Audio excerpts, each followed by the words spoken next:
दोस्तों बात करने वाले हैं एलपैक्स सोलर स्टॉक के बारे में। देखो स्टॉक के बारे में दो चीज यहाँ पे बताऊंगा, एक तो स्टॉक के रिटर्न के बारे में, दूसरा स्टॉक में जो पिछले 7-8 महीनों से परफॉर्मेंस देखने को नहीं मिल पा रही थी वो परफॉर्मेंस के सबसे बड़े रीजन के बारे में। अगर देखा जाए तो स्टॉक के अगर रिटर्न के बारे में बात करें तो देखो ये स्टॉक लॉन्ग टर्म में तो इतना रिटर्न आपको देगा नहीं, लेकिन अगर बात करें इसके शॉर्ट टर्म की तो ये स्टॉक शॉर्ट टर्म में काफी ज्यादा प्रॉफिटेबल है। अगर इसके 9 मंथ की होल्डिंग की बात करें तो 9 मंथ की होल्डिंग में मात्र ये आपको 186% का रिटर्न इसने दिया है और हर बार ये देता हुआ है। अगर इसके लॉन्ग टर्म की बात करें तो पिछले 1 साल से लेके 5 साल तक सिर्फ इसने एक ही रेशियो रिपीट किया है लगातार पिछले 5 साल तक। 1 साल में भी इसने 158% से ज्यादा का रिटर्न दिया, उसके बाद 2 साल में भी 158% के करीब रिटर्न दिया, 3 साल में भी यही रिटर्न दिया और 4 और 5 साल की होल्डिंग पे भी स्टॉक ने 158% के नियर बाय ही रिटर्न दिया है। तो देखा जाए तो ये स्टॉक 9 मंथ की होल्डिंग पे ज्यादा यहाँ पे बेनिफिशियल है, प्रॉफिटेबल है और लॉन्ग टर्म में भी आपको स्टॉक में कोई भी गिरावट और लॉस देखने को नहीं मिलेगी। लेकिन अगर आप स्टॉक को 6 महीने से कम टाइम ड्यूरेशन के लिए होल्ड करते हो तो यहाँ पे निश्चित आपको कोई ना कोई गिरावट तो देखने को जरूर मिलेगी।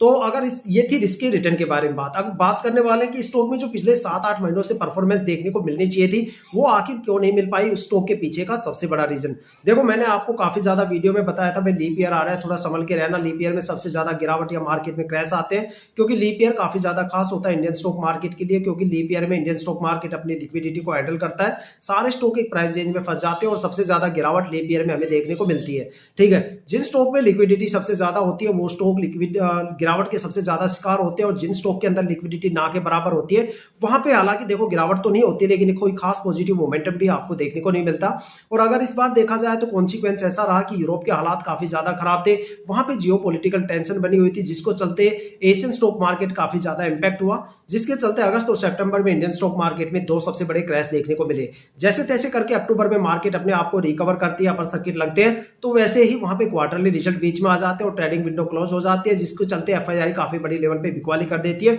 और फिर गिरावट के माहौल बन जाते हैं। तो ये सारे गिरावट के रीजन थे जिसकी वजह से स्टॉक में कोई खास परफॉर्मेंस आपको देखने को नहीं मिली। लेकिन लीप ईयर, जब भी लीप ईयर में गिरावट आती है तो लास्ट के 2 महीनों में 2 मंथ में हमेशा रिकवरी प्रोसेस चलता है, वही रिकवरी प्रोसेस आपको स्टॉक में देखने को मिल रहा है और वो रिकवरी प्रोसेस आपको एलपैक्स सोलर स्टॉक में कम से कम 22 दिसंबर तक देखने को मिलेगा और उसके बाद ये स्टॉक एक पॉजिटिव मोमेंटम के साथ आगे बढ़ने वाला है।